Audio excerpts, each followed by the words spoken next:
మనకి తెలుగు ఫిల్మ్ ఇండస్ట్రీలో కూడా కొంతమంది హీరోయిన్స్ చూసుకుంటే పాస్ట్‌లో వాళ్ళకి చీక్స్ హెవీగా ఉండడం, డబల్ చీక్ ఉండడం అలా ఉంది. కానీ ఇప్పుడు చూసుకుంటే ప్రాపర్ ఫార్మాట్ ఉంది వాళ్ళకి. సో వాళ్ళు కూడా లైపోసెక్షన్‌కి వెళ్ళినట్టేనా?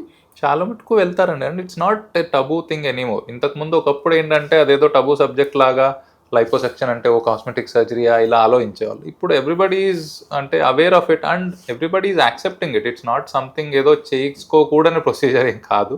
ఓకే. రొటీన్‌గా చాలా మంది చేయించుకుంటున్నారు and people have openly spoken about it. అంటే చాలా మంది చేయించుకున్నానని ఒప్పుకున్న వాళ్ళే ఉన్నారు. Which is a good thing again. ఇందులో తప్పేం లేదు చేయించుకోవడం అనేది. అంటే బాడీలో ఒక part which can be corrected. అదేది ఒక తప్పైతే కాదు. మన బాడీలో కరెక్ట్ చేసుకోగలిగింది. మన దగ్గర అఫోర్డబిలిటీ ఉంది. మనం చేయించుకోగలిగాము. చేయించుకున్నప్పుడు అందులో తప్పే ఉంది దాచిపెట్టడానికని మై వ్యూ అంతే. హెవీ హెయిర్ ఫాల్ ఉన్న వాళ్ళకి కూడా మనకి ఇక్కడ ట్రీట్మెంట్ చేస్తారా? అండి. హెయిర్ ఫాల్ ఉన్న వాళ్ళకి, హెయిర్ లాస్ ఉన్న వాళ్ళకి ఆర్ ఇన్‌ఫాక్ట్ మెన్‌లో కొందరికి కంప్లీట్‌గా బాల్డ్ అయిన వాళ్ళకి హెయిర్ ట్రాన్స్‌ప్లాంట్స్ ఇవన్నీ ఉంటాయి. ట్రీట్మెంట్స్ చేస్తారు. సో వాళ్ళకి ఎలా ఉంటది ప్రొసీజర్ అనేది? అంటే యూజువల్లీ హెయిర్ లాస్‌తో వచ్చిన వాళ్ళకి వి అడ్వైజ్ ఇనిషియల్‌గా మెడిసిన్స్ ఉంటాయండి హెయిర్ లాస్ కంట్రోల్ చేయడానికి. విమెన్‌కైనా, మెన్‌కైనా. మినాక్సిడిల్, ఫినాస్టైడ్ అని ఇలా ఉంటాయి. ఇవన్నీ వాడిన తర్వాత ఇంప్రూవ్‌మెంట్‌ని చూసి కొందరికి పీఆర్‌పీ గానీ, జీఎఫ్‌సీ గానీ అడ్వైస్ చేస్తాము. If they are responding well will continue.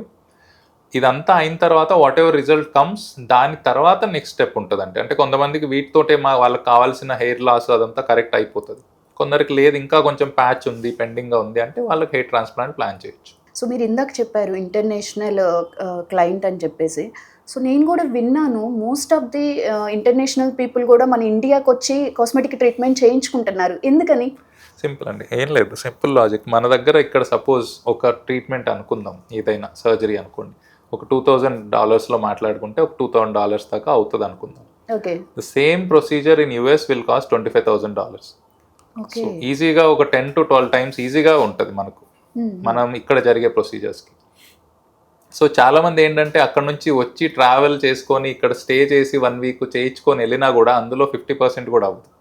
Okay. And we follow the same norms as in US or any other international standard for that matter. Okay. So ఎందుకంటే మన దగ్గర రెగ్యులర్గా అప్డేట్ అవుతూ ఉంటుంది. సేమ్ థింగ్స్ అందరూ follow అవుతారు. And same cosmetic surgery societies అన్ని చోట్ల అలైన్డ్ ఉంటారు.